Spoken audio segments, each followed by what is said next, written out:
This is the elevator at Craig Center office building in the rear in Oakland, Pittsburgh, Pennsylvania.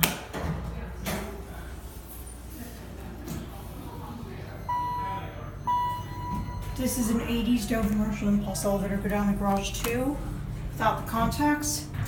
Last time I tried to film this elevator was an epic fail because it was on a weekend and all the floors were locked.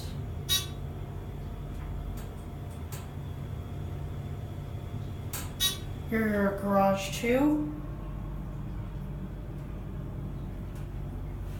There is some water on this floor.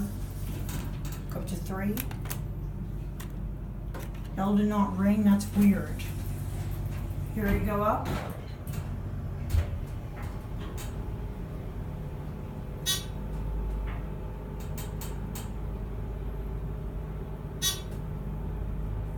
This is not relay controlled, but it is from the 80s.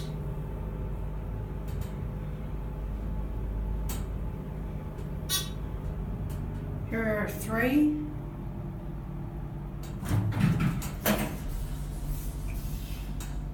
Go back down to the lobby.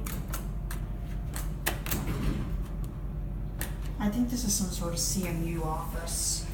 Pretty basic cab, stainless steel. There's your certificate. Craig Street Commons. I thought this was Craig Center offices. I don't know. Here, back to the lobby. There's. That was where I was restricting the flows last time. 88 phone. Craig Center office building. There it goes, and that's it.